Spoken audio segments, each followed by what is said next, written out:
Gaming is today's most popular pastime. Needless to say, countless people have had great and nostalgic memories of playing video games during childhood, and seeing how negative our society has been since, well, forever, I decided that maybe I should make something more positive. Don't worry, a more negative video on gaming could be coming, depending on the potential for lawsuits being filed against me. For this list, free online games don't count. These include games from Miniclip and Cool Maths games. Only games that can be downloaded onto the computer are really on this list. I mean, let's face it, most iOS and Android games are forgettable. Anyway, let's get this going.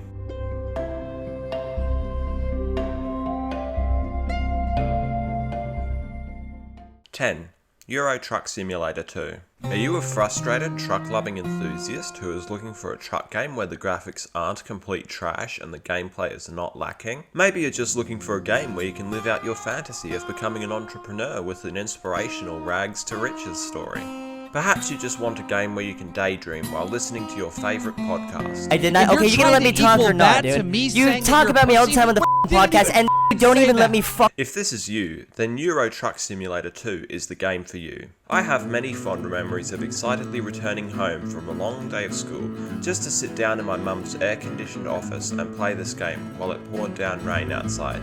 Adding to this, it also rained in the game. I love this game, not only because of the stunning graphics, but also because of the immersive feeling this game has. It's easy to pretend that you're actually a truck driver working for a customer or an employer, delivering goods against the clock. On top of this, it actually feels like you're driving around Europe. Even the times it can take to deliver feels well balanced between realism and enjoyment. Adding to the realism even further, the weather is incredible, even if the transition from sunshine to rain is flawed. But wait, there's more. Not only can you drive your truck, but you can also operate a company that you can build from the ground up. You can discover recruitment agencies in cities where you can hire more employees to drive your trucks from your garages to earn you money. The only reason this game is so low on the list is because it does get tedious after a while, and I'm not that type of person.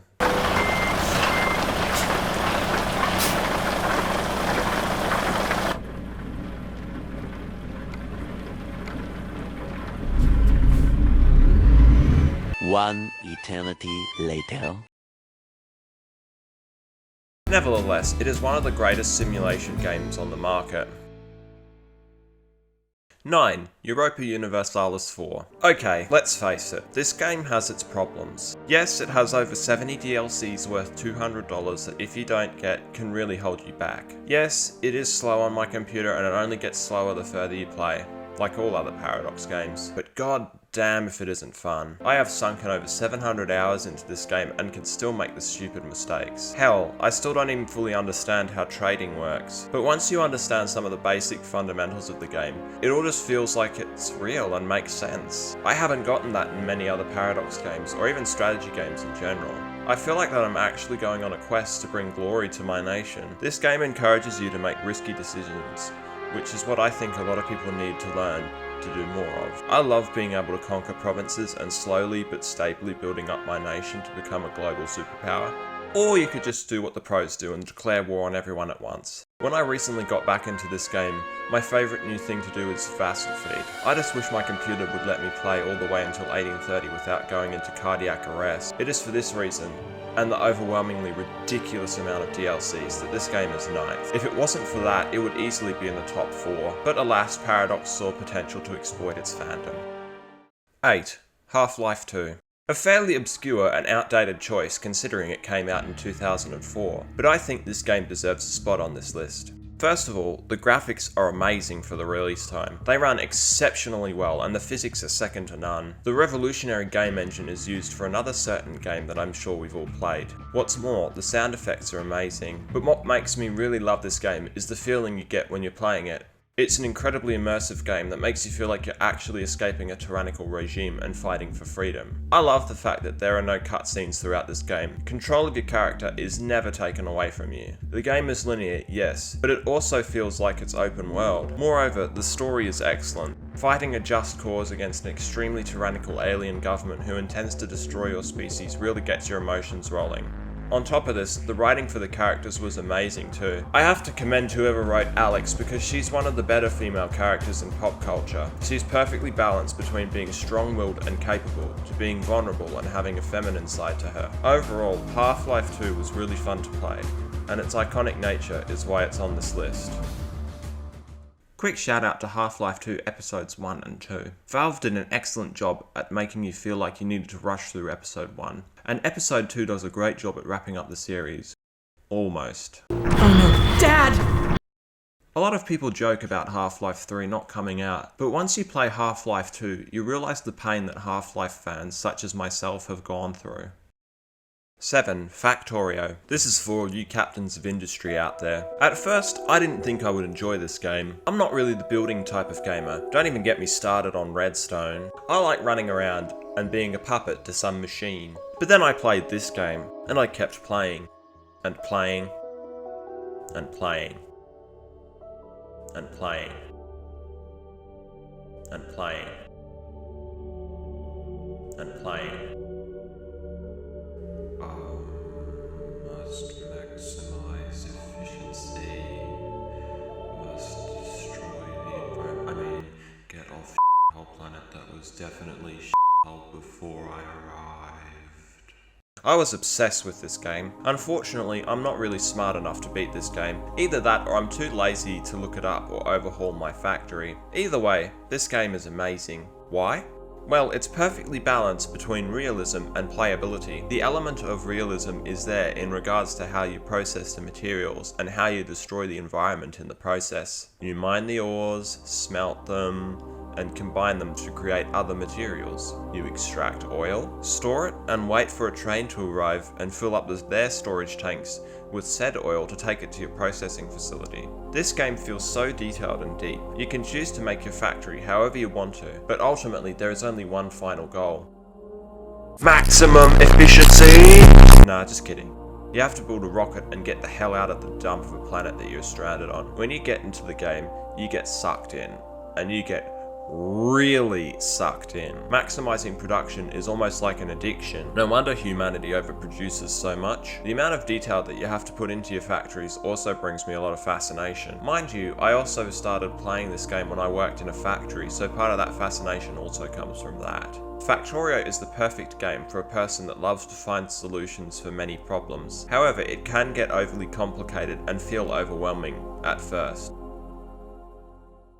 6. Far Cry 4. A lot of you are probably surprised with this one. Trust me, you're in for a load of surprises. But I just couldn't go past Far Cry 4. When I first saw the Gaming Lemon play this game, I was just stunned by how pretty it was. At first I thought it was Switzerland.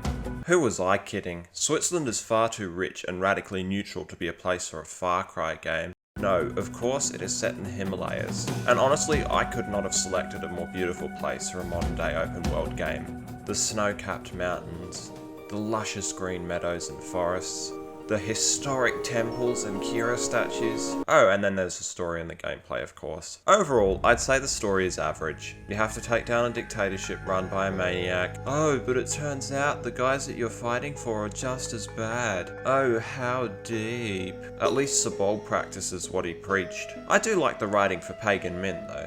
He is quite an entertaining character. Everyone else is pretty forgettable, though. Except for Yogi and Reggie. Shit got me f***ed up. The actual gameplay is pretty decent. I love the weapons that I can just run around with and shoot up army outposts with. The missions are decent, but the non-story ones do get repetitive after a while. One thing I will note is the voice acting for the regular soldiers is pretty stupid. You just have to listen yourself to see what I mean. While this game does have its flaws, its sheer beauty and the design of the weapons and UI is what keeps bringing me back. 5. Victoria 2. One of the aspects of life that I've been obsessing over for a long period of time is politics. So when I discovered this game as a hormonal teenager, I just begged my mother to buy it for me. Luckily, it is a relatively inexpensive game by today's standards. This game taught me a lot about what it really means to be the leader of a country and what your responsibilities are. It also taught me how to bully smaller, less advanced nations in possession of lucrative resources. The first thing I learned about running a country when playing this game is that ultimately it isn't what you say or believe that matters. It's the consequences of your actions that truly count. You might believe that respecting a pagan religion is the nice thing to do, but ultimately it can cost you your standings on the world stage, hindering your power projection.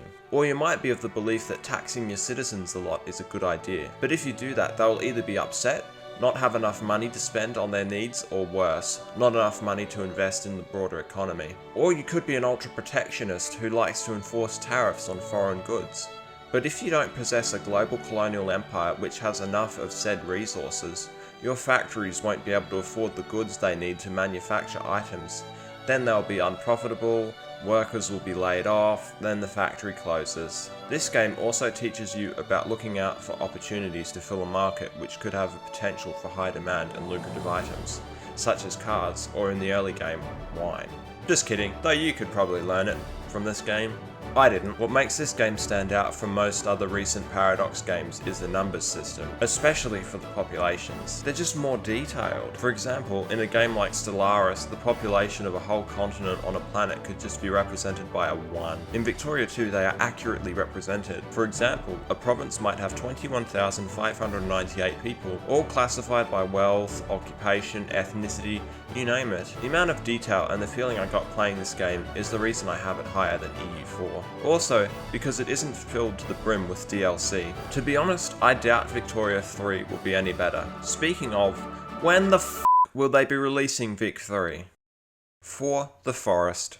Okay, now this is a classic if I've ever seen one. Any fans of PewDiePie when he was good will instantly remember this game. Like simulation games, a lot of survival games are just cheaply made, poor quality games with graphics that would make NES games look like they were made in 2050. The Forest is an exception to this rule. When I first saw this game, I knew I had to play it. By 2014 standards, the graphics are stunning. Let's just forget about the rain, okay? On top of this, the UI and movement just feels right, which is rare in survival games today. But wait, there's more. I absolutely adore the gameplay. You're given the freedom to explore this picturesque peninsula littered with resources, tools, and so many other little details that just give the game another level of immersion. The crafting and building is enjoyable, though the custom building mechanic leaves some room to be desired. I love the lack of music throughout the game when exploring the world. This gives you a chance to appreciate how good the sound effects are, and by God they are good. I could just walk around and reminisce in the beauty of the world all day long. However, one aspect of this game that inspires me is the story. It gives you a special kind of appreciation for fathers and the lengths that they are willing to go to for their children. Well, the good fathers anyway. But the best part of this game isn't just the gameplay or the graphics or the story. Rather, it is the friends you make along the way. The multiplayer is just so much fun. I can play with friends for hours and hours. This is one of the most iconic survival games on the market. Hopefully Sons of the Forest will be just as good, if not better. 3. Minecraft. What top 10 favourite video game list would be complete without this game? This game is the most popular and iconic game of all time for a reason. I'm sure most of you remember the days of alpha, beta, or the early official release when many of the current features were not in the game. The feeling you got when you first play it can be described only as magical. Keep in mind, I first played this game when I was 11. Picture this in your mind. You wake up in a mysterious world. There is no sign of advanced society. Just the wilderness, a meadow, some forests, and even a desert in the distance. You wonder what could be waiting out there. The marvels, the world wonders, the epic peaks of the mountain tops, the riverinas filled with the many varieties of fish and other marine life. Then it hits you. What do I do? You think to yourself as the day progresses. I know, let's go punch some trees! What I love about Minecraft is not necessarily the realism, but the ability to just do whatever. No rush, no specific way of playing. You can build an epic base, filled to the brim with traps, obstacles, and plentiful loot. Or you can just build a small cottage with a farm and some of the necessities. Or you could just live the nomad lifestyle. Just make sure you find a donkey and a horse to create a mule first. This game feels so rewarding when you progress. Any Minecraft veteran can attest to how amazing amazing it feels to find diamonds for the first time.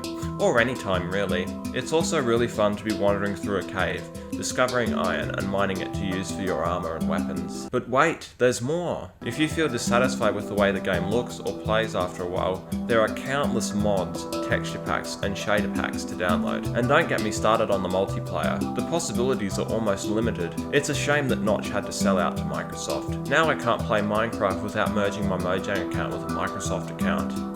Not that Notch was really much better anyway. 2. Terraria. If anyone watching this video thinks that Minecraft deserves to be in this spot instead of Terraria, then that's fair enough. It's your opinion, you be you. But hear me out first. The progression in this game just runs rings around Minecraft. Not only is there a larger variety of ores, weapons, armor and accessories, but they're all added into the game in a way that actually contributes to the gameplay and is not merely for aesthetic purposes. I'm looking at you, polar bears. No kidding, this game has so much replay value. I'm still learning things after playing over 1,000 hours. This is one of the few games that I can spend all day playing. There are more bosses with greater variety than Minecraft. The weapons are amazingly fun to use, and the graphics are better, which is weird considering this is a 2D pixel game which I presume is inspired by the NES genre. This game is so much fun because there are so many different ways to complete it. You can go for brute force melee with maximum defense and a sword of fire and speed. You can become a wizard with extra mana, insanely cool weapons and mobility. Or you can turn to guns and minions. The possibilities are even more endless than Minecraft. And don't even count the mods. Quick shout out to Calamity and Thorium mods. There's a reason this is the only game that I've played more than 1,000 hours on. And then there was one. You're probably wondering what game it could be. Is it Mario? Maybe it's Sonic or Zelda. The following answer may shock you, but trust me, I have my reasons. 1. Prey. Honestly, I'm not sure what words can encapsulate how fantastic this game is. Not only are the graphics stunning, but the habits that the gameplay encourages are really fun. In order to properly get a feel for the game and enjoy it, one must take their time, exploring the nooks and crannies of Talos 1, looking for loot and hints to potential quests and objectives. The game also strongly encourages you to take every piece of material. Repair parts? Check. Old computer parts? Check. Hazardous waste? Check, check, check. The recycling mechanism in this game is so satisfying. I love watching my resource count gradually rise to levels where I can mass produce certain items. Neuromods. And there is a reason I mass produce neuromods. Whoever thought of the idea of adding neuromods to the game is a genius. Not only does it match the sci-fi theme of the game, it also adds in a progression system that encourages the aforementioned gameplay style. Instead of just inevitably earning XP from completing mundane and repetitive tasks and objectives and leveling up, you have to search the station for neuromods in order to adopt new skills. And if you think you can just mass produce neuromods like I said before, well, let's just say it's not that simple initially.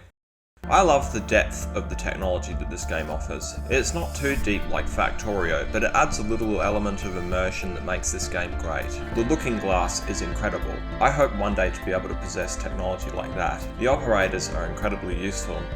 Until they're not. And don't even get me started on the glue gun. What much more could I say? Go and play this game. And that concludes this list. I'm sure there are many games that you believe should have made the cut. To be honest, I would have had Stardew Valley in there, but it just misses out due to the fact that you can only save once in an in-game day, adding another level of annoyance to it. Anyway, I hope you enjoyed this video. Please subscribe and leave a like, and I hope you have a nice day.